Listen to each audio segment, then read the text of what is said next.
একাধিক টিম কাজ করেছে। তার মধ্যে বুয়েটের একটা বিশেষজ্ঞ দল ছিল, তারপরে দমকল বাহিনীর বিশেষজ্ঞ, তাদের যারা ফায়ার হ্যান্ডেল করেন তাদের এক্সপার্ট ছিল, সেনাবাহিনীর থেকে তাদের বম্ব স্কোয়াড ছিল এবং তাদের বিশেষায়িত কুকুরগুলো, স্নিফার ডগস, তারাও কাজ করেছে এবং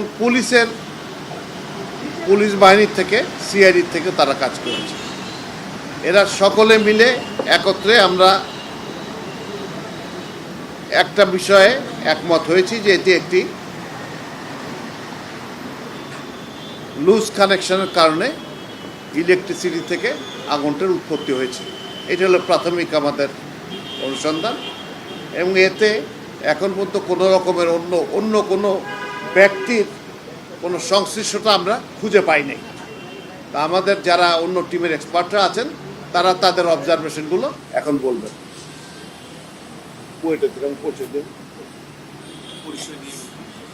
আসসালামু আলাইকুম, আমি বুয়েটের অবসরপ্রাপ্ত অধ্যাপক। আমি ফায়ার নিয়ে কাজ করি। আমার নাম মাকসুদ হেলালি। আমরা প্রথম দিন থেকে যথেষ্ট সময় দিয়ে আন্তরিকভাবে জিনিসটা দেখার চেষ্টা করেছি। তো এই সাথে সাথে আমাদেরকে বিভিন্ন সংস্থা পক্ষ থেকে, সিভিল ডিফেন্সের পক্ষ থেকে, পুলিশ বাহিনীর পক্ষ থেকে সবাই সার্বিকভাবে সহযোগিতা করেছে এবং আমরা কিছু সুনির্দিষ্টভাবে একটা রিপোর্ট তৈরি করতে পেরেছি। এবং যদিও সুনির্দিষ্ট বলছি, তারপরেও এটাকে আরও বেশি সমৃদ্ধ করার জন্য আমরা আরও বেশ কিছু টেস্ট দেশে বিদেশে করব। সেভাবে আমরা স্যাম্পল পাঠিয়েছি এবং দিয়েছি। সেই রিপোর্টগুলো পেলে আমাদের রিপোর্টটা আরও বেশি নিশ্চয়ক হবে। প্রাথমিকভাবে আমরা দেখেছি যেগুলো ভিডিওর মাধ্যমে যেটা দেখেছি, যেটা আমরা আগে ভিডিও পাওয়ার আগে রিপোর্ট তৈরি করেছি, যেটা পুরোপুরিভাবে মিলে গেছে। আগুনের সূত্রপাতটার সময়টা 1:32 থেকে 1:39 মিনিট। আগুনের সূত্রপাতটা একটা নির্দিষ্ট সময় নয়, 7 মিনিট ধরে আস্তে আস্তে স্পার্কের মাধ্যমে যে এই জায়গাটা আগুন লাগে সেই জায়গাটা আস্তে আস্তে হটেড হয়েছে, গরম হয়েছে। প্রথম দিকে সেখান থেকে মেল্টেড ম্যাটেরিয়াল বসে পড়েছে। তারপরে এটা এক সময় ইগনিশন টেম্পারেচারে দিয়েছে, তারপরে আগুন ধরেছে। আগুন ধরার সাথে সাথে ধোঁয়া হয়েছে এবং সেখানে আগুনের ফ্লেম তৈরি হয়েছে। ফ্লেমটা ভার্টিক্যালি উপর থেকে উঠে গেছে আর ধোঁয়াটা সচিবালয়ের বিল্ডিংয়ের একটা টানেলের এফেক্টের কারণে পশ্চিম দিক দিয়ে পূর্ব দিকে বেরিয়ে গেছে, যেটা আপাত দৃষ্টিতে মনে হয়েছে 30টা দিন যাওয়া, আপাত দৃষ্টিতে দুদিকে মনে হয়েছে। বাস্তবে সোর্স একটাই, কিন্তু বাতাসের গতি, বিল্ডিংয়ের ডিজাইনের ভিন্নতার কারণে দুদিকে প্রবাহিত হয়েছে এবং মোটামুটি 12 থেকে 14 মিনিটে এই আগুনটা উৎপাদিত হয়েছে, সেটা রাশবার হয়েছে। এটা চূড়ান্ত আগুনে রূপায়িত হয়েছে, যেটা ভার্টিক্যালি উঠে গেছে এবং যেটা নিবানো অত্যন্ত কঠিন পর্যায়ে চলে গেছে। এই যেটা টানেল এফেক্ট এবং এই যে ফ্লাশওভার হয়ে যাওয়া, যেই কারণে আগুনটা নিবাতে খুব কষ্টসাধ্য ছিল, সময় সাপেক্ষ ছিল। 6 তলার আগুনটা যখন ছড়িয়ে গেছে, 6 তলা না নিভিয়ে 7 তলায় যাওয়ার সুযোগ ছিল না, যার জন্য ফায়ার ব্রিগেডকে 6 তলা শেষ করেই 7 তলায় উঠতে হয়েছে। নিরুপায় হয়ে জীবনের নিরাপত্তা বিঘ্নিত হওয়ার ভয়ে তাদেরকে জীবনের রিস্ক নিয়েই এই কাজটা করতে হয়েছে, যার ফলে বাড়তি কিছু সময় লেগেছে। আমি মনে হয় আপাতত এটাকে থামি, যেহেতু আরও অনেকে আছে। এবং এবার এই যে জিনিসটা আমরা বললাম মুখে, এটা আমরা প্রাথমিকভাবে ফায়ার ড্যামেজ থেকে একটা রিপোর্ট তৈরি করি। পরবর্তী পর্যায়ে পুলিশের সিআইডি ডিপার্টমেন্ট এখানকার ভিডিওগুলো সংরক্ষণ করেছিল, সেটা আমাদেরকে দেখে অঙ্ক করা জিনিস আর ভিডিও জিনিস 99% মিলে গেছে। আমরা মোটামুটিভাবে নিশ্চিত হয়েছি যে আগুনটা এইভাবেই সৃষ্টি হয়েছে, এইভাবেই প্রভাবিত হয়েছে। আর একটা যদি বলতে ভুলে গেছে, সেটা হচ্ছে আগুনটা প্রাথমিকভাবে সচিবালয়ের উত্তর দিক থেকে দেখা গেছে, দক্ষিণ দিকে দেখা যায় না, যেটা বাড়ি থেকে সচিবালয় আমরা দেখি। সচিবালয় যখন দেখা গিয়েছে সেটা কিন্তু আগুন উৎপত্তির প্রায় 1.5 থেকে 2 ঘন্টা পরে, ততক্ষণে আগুনটা লোকালয় দুটো পয়েন্টে মনে হয়েছে, একটা 6তলা, একটা 8তলা। বাড়ি থেকে মনে হয়েছে দুই টাকা আলাদা অনেক দূরে, বাস্তবে ভিতরে এটা ইন্টারনালি কানেক্টেড ছিল, যেটা বাইরে থেকে বুঝতে অসুবিধা হয়েছে। আমি এখানে শেষ করছি। আসসালামু আলাইকুম। আমি ব্রিগেডিয়ার জেনারেল মোহাম্মদ মাহবুবুর হাসান। আমি সেনাবাহিনীর একজন বিস্ফোরক বিশেষজ্ঞ হিসাবে এই টিমের সাথে সংযুক্ত আছি এবং কাজ করছি। তো আমরা শুরুতে ঘটনাস্থল পরিদর্শন করে যে জায়গায় সম্ভাব্য আগুন লাগার যে রুমগুলো আমরা পেয়েছি, আমরা ওখান থেকে 3টা নমুনা সংগ্রহ করি 3টা জায়গা থেকে, এবং ফায়ার সার্ভিস এবং সিভিল ডিফেন্সও আমাদেরকে একটা নমুনা দিয়েছে যে কোনো ধরনের বিস্ফোরক ব্যবহার করে নাশকতামূলকভাবে কি এখানে আগুন লাগানো হয়েছে কিনা। আমার এরিয়াটা ছিল এটাকে যাচাই করা।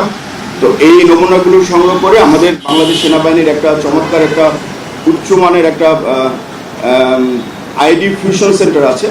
এই আইডি ফিউশন সেন্টারে বিভিন্ন ধরনের হাই এন্ডের আপনার এক্সপ্লোসিভ ডিটেক্টর আছে, যেমন মাস স্পেকট্রোমিটার, তারপর আইটেমাইজার, এক্সপ্লোসিভ ডিটেক্টর। এই ধরনের মেশিনগুলোতে আমরা কয়েকবার করে টেস্ট করে আসলে আমরা কোনো ধরনের এক্সপ্লোসিভ ব্যবহার করার মতো কোনো ধরনের সংশ্লিষ্টতা আমরা দেখি না এখন। আর ফায়ার সার্ভিস, সিভিল ডিফেন্স থেকেও যে নমুনাটা আমরা পেয়েছি, এই নমুনা তো আসলে কোনো ধরনের এক্সপ্লোসিভ কন্টেন্ট বা যাতে কোনো কিছু ছিল না। তো এরপরে আমরা আরও নিশ্চিত হওয়ার জন্য আমাদের একটা ডগ স্কোয়াড আছে, যেটা যারা এক্সপ্লোসিভ ডিটেক্ট করতে পারে স্নিপিংয়ের মাধ্যমে, গন্ধ শুকে, তাদেরকে নিয়ে এসে আমরা যে কয়টা ফ্লোরে আগুন লেগেছে প্রত্যেকটা ফ্লোরেই আমরা ওদেরকে দিয়ে সার্চ করেছি, এবং তার সাথে আমাদের এক্সপ্লোসিভ সুইপিং টিম যেটা ছিল তারাও সার্চ করেছে। আমরা আসলে এক্সপ্লোসিভ ব্যবহার করার মতো কোনো ধরনের এক্সপ্লোসিভ ব্যবহার করার মতো আসলে কোনো ধরনের কোনো আলামত বা কোনো কিছু আমরা পাইনি। তো এটাই ছিল আমাদের পক্ষ থেকে আমি যেটা নিয়ে আমি কাজ করেছি। ধন্যবাদ। আসসালামু আলাইকুম। আমি ব্রিগেডিয়ার জেনারেল মোহাম্মদ জায়েদ কামাল, ডিজি ফায়ার সার্ভিস। আপনারা তো ফায়ার সার্ভিসের আমাদের প্রথম যে 3টা দল অগ্নিকাণ্ডের সাথে সম্পৃক্ত হয়, এর মধ্যে 7 নম্বর ভবনের পশ্চিম অংশে 6ষ্ঠ তলার সিঁড়িতে একটা 52 এবং মধ্যখানের সিঁড়িতে একটা 58 এবং পূর্বাংশের সিঁড়িতে 2টা 7 গলিকা দ্বারা ফায়ার ফাইটিং শুরু করে। আপনারা ইতিমধ্যেই জেনেছেন যে ফায়ারটা পূর্ণ বিকশিত অবস্থায় ছিল, অর্থাৎ ফুলি ডেভেলপড অবস্থায় ছিল, এবং আমাদের ফায়ার ফাইটিং টিম যখন সিঁড়িতে পৌঁছায় তখন যে করিডোর ছিল, করিডোরগুলিতে ফায়ারটা বিকশিত অবস্থায় থাকার কারণে, ফুলি ডেভেলপড অবস্থায় থাকার কারণে আগুনের তাপমাত্রা স্রোত করি। এর মধ্যে আমাদের ফায়ার ফাইটারদেরকে কাজ করতে হয়েছে। পাশাপাশি আমাদের বিভিন্ন স্টেশন থেকে আমাদের ইউনিটগুলি মুভ করেছিল। এর মধ্যে স্পেশাল গাড়ি যেটাকে বলা হয়, যেগুলি উঁচু মইযুক্ত গাড়ি, সেগুলি প্রবেশে কিছুটা সীমাবদ্ধতা ছিল। পরে আমরা দক্ষিণ দিক থেকে 2টো গাড়ি সচিবালয়ের 7 নম্বর ভবনের সামনে স্থাপন করতে সমর্থ হই। এতে আমাদের কিছুটা সময় চলে যায়, but in the meantime ওই সময়ের মধ্যে আমাদের ফায়ার ফাইটাররা গতানুগতিক পদ্ধতিতে সিঁড়ির মধ্যে দিয়ে পানি ডেলিভারি হোস নিয়ে পানি সাপ্লাই দিয়ে তারা ফায়ার ফাইট করছিল। একটা জিনিস উল্লেখ্য যে প্রতিটা ফ্লোরে 4টা করে কলাপসিবল গেট ছিল, উচ্চ তাপমাত্রা ছিল। এই অবস্থায় আমাদের ফায়ার ফাইটার থেকে কলাপসিবল গেটগুলি কেটে কেটে সামনের দিকে, যেহেতু আমার করিডোরের মধ্যে একটা টানেল ইফেক্ট ছিল, যেখানে অত কোথাও বের হওয়ার জায়গা না থাকলে তাপমাত্রাটা ওখানের মধ্যে সীমাবদ্ধ ছিল। ওই অত্যধিক তাপমাত্রার মধ্যে তাদের কাজ করতে হয়েছে এবং কলাপসিবল গেট কেটে কেটে ধীরে ধীরে ফায়ার কন্ট্রোল করে তাদেরকে আগাতে হয়েছে। এবং একসময় তাদেরকে 6 তলা থেকে 7 তলা যাওয়ার জন্য আগে 6 তলা তাদেরকে ক্লিয়ার করতে হয়েছে। একটা জিনিস উল্লেখ্য যে এখানে যেহেতু ইন্টেরিয়র ডিজাইন ছিল, ছাদগুলিতে প্রচুর ইন্টেরিয়র ডিজাইনের জিনিসপত্র ছিল এবং এখানে বৈদ্যুতিক কেবল এবং অন্যান্য তারের একটা সমাবেশ ছিল। এগুলো আগুনটা ছড়িয়ে পড়াতে বেশ সহযোগিতা করেছে এবং অনেক দাহ্য বস্তু ওখানে ছিল, বিশেষ করে যে ইন্টেরিয়র ডিজাইনের সাথে যে সমস্ত রুমের পার্টিশনগুলি আসে বা অন্যান্য দ্রব্যাদি আসে, পাশাপাশি কাগজপত্র, অন্যান্য কাপড় চোপড়, এই সমস্ত বিষয়গুলি ছিল। বাট আমাদের ফায়ার ফাইটাররা সেই অতিক্রম করে তারা ফায়ার ফাইট কন্টিনিউ করেছে। আর এই ভবনটিতে alarm detector system, control panel এবং অটো স্প্রিংলারের ঘাটতি ছিল না, এবং ফ্লোরে যে হোস পাইপ সিস্টেম ছিল সেগুলির কোনোটা কাজ করেছে, আবার অনেকগুলি নজল রেইন ছিল। ফলে আমাদের নিজস্ব যে হোস ফায়ার বা ডেলিভারি ফায়ার সিস্টেমের মধ্যে ফায়ার কন্ট্রোল করা সেটা করতে হয়েছে এবং সেটাতে একটু সময় লেগেছে। সচিবালয়ের ওয়াটার রিজার্ভারে পানি মজুদ ছিল, আমরা পানিটা ব্যবহার করেছি, 3টি স্থানে ছিল, বা 3টি ওয়াটার রিজার্ভারে মজুদ পানি দিয়ে এত বড় ফায়ার কন্ট্রোল করা সম্ভব ছিল না। সেই জন্য আমরা ওসমানী স্মৃতি মিলনায়তন থেকেও পানি আনার ব্যবস্থা গ্রহণ করি। আপনারা জানেন ওই সময় দুঃখজনকভাবে আমাদের একজন ফায়ার ফাইটার শাহাদত বরণ করেন, ইন্নালিল্লাহি ওয়া ইন্না ইলাইহি রাজিউন। এছাড়া আমাদের এই কার্যক্রমে ওয়াসা কর্তৃক আমরা পানি সরবরাহ পেয়েছি, যেহেতু প্রচুর পানির প্রয়োজন হয়েছে দীর্ঘ সময় ধরে আগুন নিবানোর কাজে।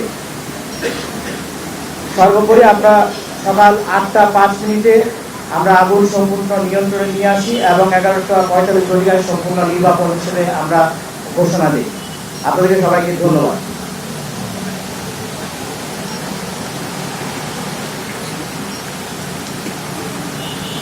আপনাদের কোনো কোশ্চেন থাকলে হ্যালো রয়েছে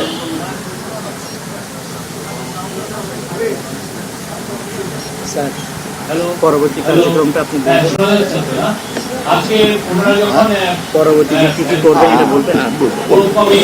তাদের ফাইনাল রিপোর্ট দেন, স্যার পুরো ঘন্টা তাদের রিপোর্টটা শুনেছেন এবং শোনার পরে পুরো টিমকে অভিনন্দন জানিয়েছেন তাদের ওয়ান্ডারফুল কাজ করার জন্য, এবং উনি তাদের কাছ থেকে লং টার্ম রিকমেন্ডেশন চেয়েছেন, যাতে ফাইনাল রিপোর্টে এই রিকমেন্ডেশনগুলো থাকে, যাতে সচিবালয়ে এইরকম কোনো ফায়ার আর জন্য না ঘটে এবং সেটার জন্য যত ব্যবস্থা নেওয়া যায় সেই ব্যবস্থাগুলো যেন আমরা নিতে পারি সেই বিষয়ে উনি সবাইকে বলেছেন। এবং বিশেষজ্ঞ মণ্ডলী স্যারকে জানিয়েছেন যে না, তারা তাদের ফাইনাল রিপোর্টে পুরো বিষয়টি আমি সবাইকে সচিবকে দিয়েছি। আর আপনাদের কোনো কোশ্চেন থাকলে করতে পারেন, আমরা 3 থেকে 4টা কোশ্চেন নিব।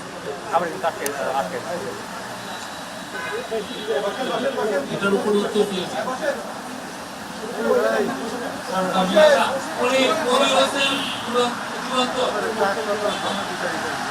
কোশ্চেন করবেন বলুন।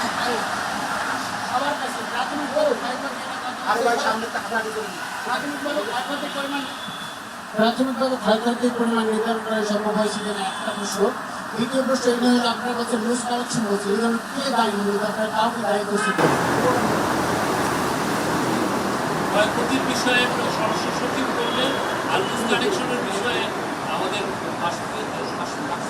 স্যার ক্ষয়ক্ষতি নিরূপণের কাজ আমরা ইতিমধ্যে, যেহেতু এটা একটা ক্রাইম সিন ছিল সেহেতু ওদের কাউকে জিনিস করতে দিই, ওখানে 6টা মন্ত্রণালয় কাজ করছে, এদেরকে ইন্ডিপেন্ডেন্ট কাজের জিনিসগুলো করার জন্য বলা হয়েছে। আর পিডাব্লিউডির একটা টিম ওদের কাজ করছে,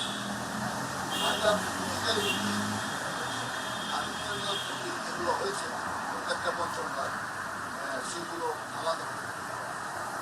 এই মুহূর্তে আমি বলতে পারবো না ঠিক কথা, এটা আশা করছি হয়তো ফাইনাল রিপোর্ট যখন সাবমিট করবো তখন হয়তো ইনশাআল্লাহ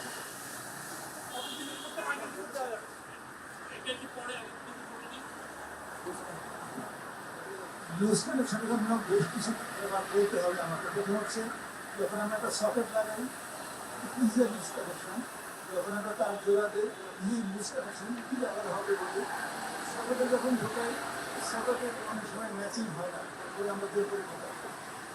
3 নম্বর হচ্ছে, এই সকেট কয়েকবার ঢোকানোর পরে এটা লুজ হয়ে যায়, ম্যাটেরিয়ালের গুণগত থাকে। আমাদের দেশে যে সকেট পাইপগুলো পাওয়া যায় বিভিন্ন দামের কারণে কোয়ালিটি আসলে ছাড়া যায় না, সময়ে এগুলো লুজ হয়ে যায়। আমরা একই জিনিস যখন বারবার ব্যবহার করি, এটার একটা এইজিং এফেক্ট আছে, সময়ের সাথে এর কোয়ালিটিটা খারাপ হতে থাকে।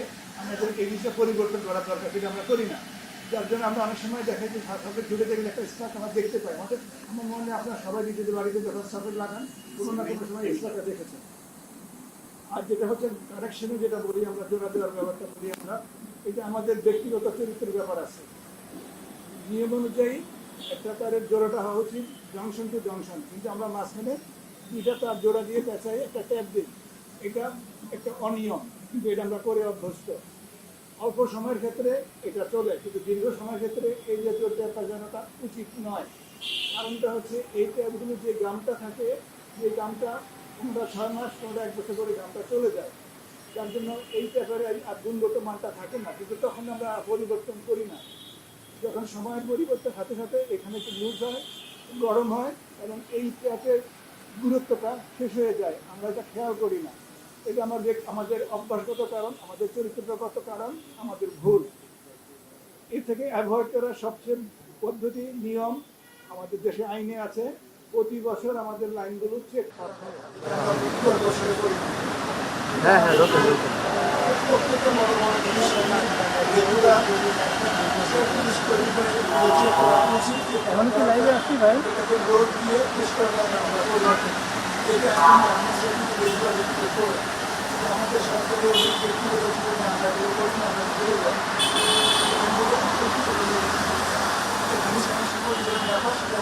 আমাদের অভ্যাসে আসতে হবে। বছরে একটা রোগ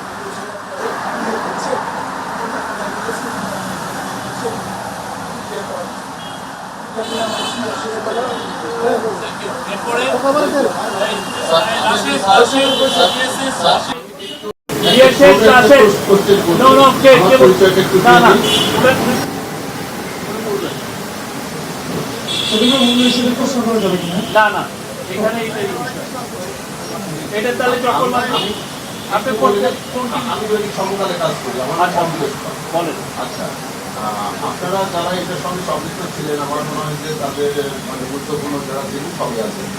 তো আপনাদের বিশেষ কোনো সুপারিশ থাকছে কিনা যে ভবিষ্যতে যাতে এই ধরনের কোনো অধিকাণ্ড না ঘটে, এই ধরনের কোনো সুপারিশ আপনারা এই কার্যক্রমে এটা মাননীয় প্রধান উপদেষ্টা আমাদেরকে নির্দেশ দিয়েছেন আগামী 10 দিনের মধ্যে স্বল্পকালীন দীর্ঘস্থায়ী বিভিন্ন সুপারিশ তৈরি করে দেওয়ার জন্য।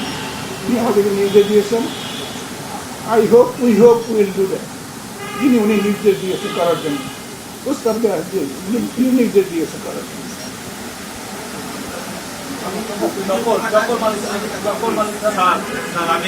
করতে চাই।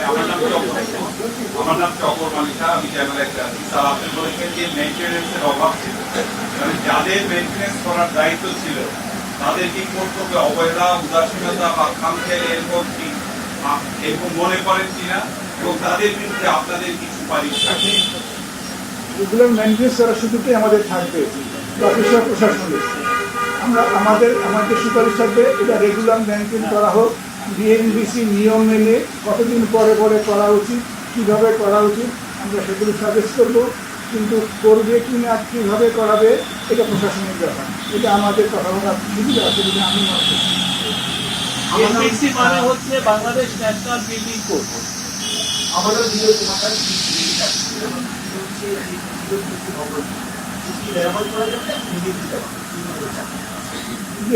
যেটুকু নষ্ট হয়েছে তা মেরামত যোগ্য। খুবই গুরুত্বপূর্ণ জায়গা, তার যে নথিগুলো সেগুলো পরিবর্তন হলো। এই ক্ষেত্রে যে নথিগুলো পড়ে গিয়েছে, মানুষ তো এনেছে, এগুলো ব্যাকআপ করেছে, এগুলোকে আবার ফিরিয়ে আনা। আমার কাছে আমি ফিজিক্যালি 2 বার পুরো বিল্ডিংটা উঠেছি, প্রতিটা রুমে হেঁটে হেঁটে ঘুরে দেখেছি, আমরা সবাই গিয়েছি। কয়েকটা রুমে পড়েছে, কিন্তু নথি যেখানে থাকে সেখানে কিছু পড়ে নিয়ে পর্যন্ত। তারপরেও আমরা এই যে টিমকে এতদিন তো কেউ যেতে পারে নাই, আমরা এখন বলেছি যে ওনারা হয়তো কালকে বা পরশু থেকে মন্ত্রণালয়গুলো নিজেরা অডিট করা শুরু করবে। এখন একটা ক্রাইম সিন আছে, কিছু আলামতের ব্যাপার আছে, ফলে আমার মনে হয় না যে কোনো এতে অসুবিধা হবে, তবে অফকোর্স কিছু থাকতে পারে। আমি একটা সেকেন্ড বলে দিতে চাই, এই যে নথিগুলো রক্ষা পেয়েছে এটা কিন্তু আমাদের ফায়ার ব্রিগেডের গুণে কি দেখতে। আমি রিকোয়েস্ট করবো আপনাদেরকে আমাদের ফায়ার ব্রিগেডকে একটা ধন্যবাদ জানাবো, অন্তত হাততালি দিয়ে সঠিকভাবে এটাকে করতে পেরেছে।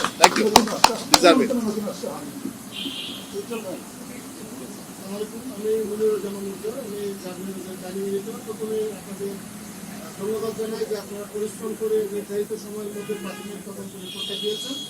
এবং সারা দেশবাসী আশ্বস্ত হবে যে লুজ কানেকশনের জন্যই আসলে এই দুর্ঘটনা ঘটেছে। তারপরও গত কিছুদিন ধরে একটা কথা চলছিল যে আলামত প্রয়োজনে বিদেশে পাঠানো হবে। আপনি বক্তব্যের শুরুতে স্বরাষ্ট্র সচিব বলেছেন, স্বরাষ্ট্র সচিব এবং যে বিস্ফোরক বিশেষজ্ঞ আছেন ওনার কাছে জানতে চাচ্ছি, আপনারা এখনো বলছেন যে বিস্ফোরক আলামতটা বিদেশে পাঠানো হবে। তাহলে লুজ কানেকশন যদি হয়, আপনারা যদি সরকার 99 বেশি থাকেন, তাহলে 1% কি এমন রয়েছে যেটার জন্য আপনারা বাইরে আলামত পাঠাচ্ছেন বা পাঠাবেন? এটা উত্তরটা আমি দিচ্ছি। একটা কথা উঠতে পারে যে এটা কি আসলে কেউ দূরের থেকে কিছু করলো না, আমরা গোয়েন্দা বইয়ে যেরকম পড়ি না, এরকম চিন্তা তো থাকেই মানুষের। ওই একটা জিনিসের জন্য কতগুলো অ্যাডভান্স টেস্ট লাগে, যেগুলো আমাদের দেশে হয় না। নর্মালি এর আগে এই ধরনের সিদ্ধান্ত আমরা কোনো সময় নেই বাংলাদেশে নেওয়া হয় না, কিন্তু আমরা মনে করেছি যে এই ক্যাপাবিলিটি আমাদের থাকা উচিত। দিনকে দিন টেকনোলজি বাড়ছে, তো আমরা যদি এর সাথে পিক আপ না করতে পারি তাহলে আমাদের জন্য অসুবিধা। অতএব আমাদের বুয়েটের বিশেষজ্ঞ দল এবং ফায়ারের থেকে কিছু কতগুলো টেস্ট সাজেস্ট করা হয়েছে। কিছু টেস্ট অলরেডি আর্মি ল্যাবে চলছে, আর কিছু আমরা সিঙ্গাপুর এবং ইন্দোনেশিয়া পাঠাবো, যাতে এগুলো আসে এবং এই টেকনোলজিগুলো যেন আসে আলটিমেটলি আমার নিজেদের ভিতরে আমরা বিল্ট ইন করতে পারি।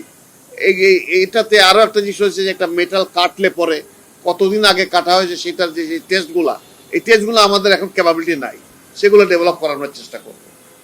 ধন্যবাদ।